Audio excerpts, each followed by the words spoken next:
Okay so class, अब हम next numerical number 4 इसका सॉल्व कर लेते हैं। डाटा बनाते हैं। An effort of 100 Newton.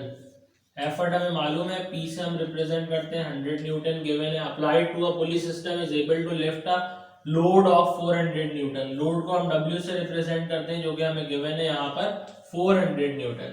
A vertical height of 1 metre, height को हम एक्स से लेते हैं जो कि 1 मीटर गिवन है। To do this the effort move the distance of 8 metre. Distance हमें दिया गिवन है पुलिस सिस्टम के लिए, हम इसको जो है वो एल से यूज कर रहे हैं, या हम डी से भी ले सकते हैं, नो प्रॉब्लम। डी से हमने ले लिया इसको 8 metre. Calculate the mechanical advantage. Mechanical advantage हमने कैलकुलेट करना है, तो पुलिस सिस्टम के लिए नहीं, नॉर्मल वाला हम इसका मैकेनिकल एडवांटेज कैलकुलेट कर लेंगे जो कि हमारे पास लोड अपॉन एफर्ट होता है। Then the efficiency, B part में हमें बोल रहा है एफिशिएंसी हमने कैलकुलेट करनी है। तो ये इसका डाटा कंप्लीट हो गया। अब हम सॉल्यूशन के फेज में आ जाते हैं इसके। तो सबसे पहले हम जो है वो मैकेनिकल एडवांटेज कैलकुलेट कर लेते हैं। मैकेनिकल एडवांटेज का हमारे पास फॉर्मूला होता है load upon effort. So mechanical advantage equals to, load हमें यहाँ पर गिवन है 400 और एफर्ट 100, तो 400 डिवाइडेड बाय 100, तो ये 2 जीरोस से 2 जीरोस कैंसिल हो गए। मैकेनिकल एडवांटेज हमारे पास 4 आ गया। इसका यूनिट हमारे पास होता नहीं है, न्यूटन से न्यूटन कैंसिल आउट हो गया। नेक्स्ट पार्ट बी में हम आते हैं। एफिशिएंसी हमें उसका फॉर्मूला होता था आउटपुट अपॉन इनपुट इनटू 100। तो आउटपुट का हमारे पास जो है वो फॉर्मूला फर्दर इक्वल होता है लोड इनटू हाइट के, और इनपुट हमारे पास इक्वल होता है एफर्ट इनटू डिस्टेंस के इनटू 100 एज इट इज आ गया। वैल्यूज हमने पुट कर दी। तो जो लोड है हमें वो गिवन है 400 और जो हाइट है वो 1 मीटर। 400 इंटू 1, एफर्ट हमें गिवन है 100 इंटू, ये एफर्ट 100 है और डिस्टेंस 8 मीटर इंटू 100 हमने एज इट इज लिखा। 100 से 100 कैंसिल आउट हो गया, 8 1 जा 8, देन 8 5 जा 40, तो ये 50 आ गया। 50 1 जा 50। इफिशिएंसी फाइनली आपके पास 50% आ गई। हमेशा इफिशिएंसी को आप परसेंटेजेस में रिप्रेजेंट करते हैं। तो ये हमारा न्यूमेरिकल नंबर 4 कंप्लीट हो गया। ओके सो क्लास, अब हम इस चैप्टर का सेकंड लास्ट न्यूमेरिकल सॉल्व कर लेते हैं जो कि एक इंपॉर्टेंट न्यूमेरिकल है। डाटा बनाते हैं इसका हम साथ साथ। अ लोड ऑफ 21,000 न्यूटन, तो लोड को हम डब्ल्यू से रिप्रेजेंट करेंगे। 21,000 newtons is apply is place on the top of a screw jack. तो स्क्रू जैक पर मौजूद है, जो नॉर्मल इसकी एग्जांपल के तौर पर आप कार जैक जो हमारे पास होता है तो वो उसके टॉप पोजीशन पर है। Is lifted by force of 300 Newton. तो फोर्स यानी कि जो एफर्ट हम अप्लाई कर रहे हैं वो 300 न्यूटन्स है। If the length of the Tommy bar is 35 centimetre, तो वो जो रॉड है जिससे हम मूव कर कर स्क्रू जैक की मूवमेंट हो रही है और वो अपवर्ड मूव करता है, तो उस बार की जो लेंथ है वो 35 सेंटीमीटर है। तो बार की जो लेंथ है जब वो मूव होगी तो वो सर्कुलर मूव होती है हमारे पास। तो जब वो सर्कुलर मूव होगी तो उस लेंथ का जो हमारे पास जो उस बार का डिस्टेंस है, लेंथ है, उसको हम आर से रिप्रेजेंट करवाएंगे क्योंकि सर्कुलर डिस्टेंस है 35 सेंटीमीटर। जब वो वर्किंग में आएगा तो सर्कुलर मूव करेगा इस वजह से। And pitch of the screw is 2.5 centimetre. तो जो स्क्रू के थ्रेड्स हैं उनके दरमियान का जो डिस्टेंस है एक माइनर सा, वो हमें गिवन है यहाँ पर 25 सेंटीमीटर। यानी स्क्रू होता है हमारे पास इस तरीके से, तो ये जो इनके दरमियान का डिस्टेंस है इसको आप हाइट समझ लें, ये हमें गिवन है 2.5 सेंटीमीटर। इसको हम एक्स से रिप्रेजेंट करवाएंगे, 2.5 मिलीमीटर्स गिवन है। Find the mechanical advantage. Mechanical advantage मालूम करना है, उसका वही सेम फॉर्मूला रहेगा। एंड एफिशिएंसी, एफिशिएंसी भी हमने कैलकुलेट करनी है।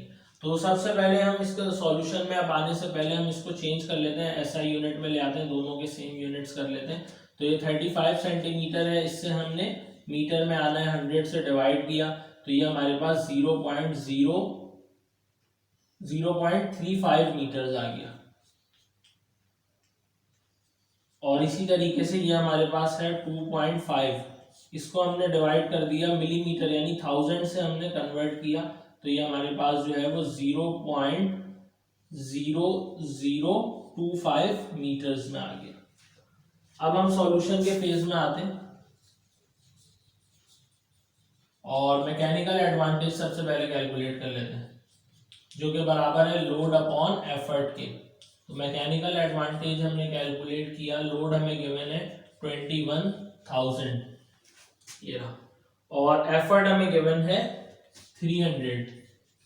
तो 2 0 से 2 0 कैंसिल हो गया, 3 1 3 3 7 21। तो ये मैकेनिकल एडवांटेज हमारे पास आया 70।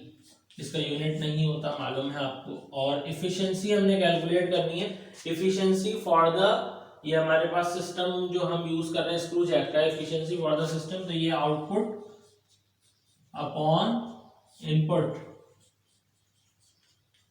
मल्टीप्लाई बाय 100, सेम चीज है, बस चेंजेस क्या आएंगी, इफिशिएंसी इक्वल टू आउटपुट हमारे पास सेम लोड इनटू हाइट के बराबर है, और इनपुट हमारे पास बराबर होता है एफर्ट इनटू डिस्टेंस। डिस्टेंस यहाँ पर सर्कुलर है, सर्कुलर के लिए हमें मालूम है हम यूज करते हैं 2πr, तो यहाँ भी हम 2πr ही यूज करेंगे। वैल्यूज आपको तमाम मालूम है, तो वैल्यूज हम पुट करते हैं यहाँ पर, efficiency equals to output, load हमें गिवन है 21,000 मल्टीप्लाई बाय, ये सेकंड चीज हमारे पास जो है वो हाइट है, हाइट हमें यहाँ पर गिवन है 0.0025, देन अपॉन में हम आ जाते हैं, यहाँ पर हमें जो है वो P की वैल्यू है 300, देन मल्टीप्लाई में 2, पाई की वैल्यू भी हमें मालूम है 3.14, तो वही यूज कर लेते हैं।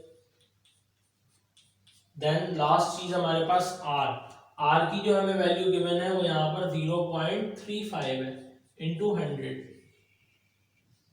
तो जब हमने इसको जो है वो मल्टीप्लाई के ऊपर वाली तमाम टर्म्स को, तो ये हमारे पास इसका, और डिवाइड कर दी है अपॉन वाली तमाम टर्म्स से, तो इसका जो रिजल्ट आ रहा है वो हमारे पास, ये मैं डिवाइड करके चेक करता हूँ, तो 5250 ये ऊपर हमारे पास वैल्यू आ रही है, और अपॉन में जो हमने ये टर्म्स मल्टीप्लाई की हैं तो उसका रिजल्ट आ रहा है 659.4 इंटू 100। जब इसको हमने दोबारा मल्टीप्लाई बाय 100 कर दिया, डिवाइड बाय 659.4 किया, तो ये हमारे पास इसका रिजल्ट जो है वो ये आया 79.6। इफिशिएंसी है तो ये हमने परसेंट में रिप्रेजेंट करवानी है। आई थिंक ये न्यूमेरिकल आप लोगों को क्लियर है।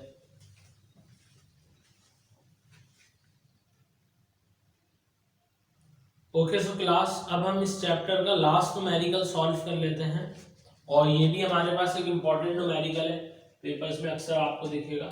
The length of the handle of the screw jack is 40 centimetre. Data में आते हैं, length of the screw jack जो है वो हमें गिवन है 40 सेंटीमीटर। तो लेंथ हमारे पास स्क्रू जैक की हम r से रिप्रेजेंट करते हैं क्योंकि सर्कुलर मूव करती है। Then and its pitch is, pitch यानी कि हाइट हो गई, दो थ्रेड्स के, एक स्क्रू के जो दो थ्रेड्स हैं उनके दरमियान का डिस्टेंस जो कि हमारे पास हाइट कहलाता है 4 मिलीमीटर्स है। How much load can be lift, तो लोड को हम W से रिप्रेजेंट करते हैं बाय अप्लाइंग अ फोर्स, यानी कि एफर्ट अगर हम अप्लाई करते हैं 5 न्यूटन्स की on it, on the handle. तो ये हमारा डाटा कंप्लीट हो गया। हम सॉल्यूशन में आते हैं, बहुत ही इजी एक न्यूमेरिकल है हमारे पास, लेकिन उससे पहले हमें क्या करना होगा, कन्वर्जन करनी होगी। तो 40 को सेंटीमीटर को हमने क्या किया, डिवाइड किया 100 से। तो 40 को जब हम 100 से डिवाइड करेंगे, 40 को हमने डिवाइड किया 100 से, तो ये हमारे पास इसका रिजल्ट जो है वो आ गया 0.4 मीटर। और इसी तरह 4 को हम मिलीमीटर से मीटर में लाने के लिए 1000 से डिवाइड करेंगे, तो ये हमारे पास रिजल्ट आ गया 0.004 मीटर्स। तो अब हम सॉल्यूशन सॉल्व कर लेते हैं। सॉल्यूशन में हम आ गए, तो सॉल्यूशन में हमें मालूम करना है लोड। तो इनपुट इक्वल टू आउटपुट का हमने फॉर्मूला पढ़ा है, हम यूं भी लिख सकते हैं, आउटपुट इक्वल्स टू इनपुट। एक ही बात है। आउटपुट हमारे पास बराबर है लोड इनटू हाइट के, इनपुट बराबर है एफर्ट इनटू डिस्टेंस। डिस्टेंस यहाँ पर हमारे पास सर्कुलर है, 2 पाई आर से हम रिप्रेजेंट करेंगे। नेक्स्ट स्टेप में W इधर रहा और P इंटू 2 पाई आर और H जाकर डिवाइड हो गया। अब वैल्यूज आप पुट कर लें। P की आपके पास एफर्ट यानी कि आपको गिवन है 5, देन 2 एज इट इज, पाई की वैल्यू 3.14, देन आर की वैल्यू आपके पास आई है 0.4, डिवाइड में आप h की वैल्यू पुट कर दें जो कि आपके पास बराबर है 0.004। तो इसका फाइनल रिजल्ट आया जब आपने ऊपर वाली तमाम वैल्यूज को मल्टीप्लाई किया और उससे डिवाइड किया 0.004 को, तो 3140 न्यूटन्स। तो ये आपके पास इसका फाइनल रिजल्ट आ गया लोड। तो ओके सो क्लास, ये आपके पास जो है वो तमाम न्यूमेरिकल्स चैप्टर नंबर 11 जो अब है अपडेटेड बुक्स में, जो कि क्लास 10 के लिए है, सिंपल मशीन चैप्टर है, उसके तमाम न्यूमेरिकल्स हमने सॉल्व कर लिए। जो भी आपको किसी भी किस्म का इसमें प्रॉब्लम है तो आप कमेंट में मेंशन करें ताकि उसकी अपडेटेड वीडियोस आपको इंशाल्लाह जल्द ही मिले। Thank you class.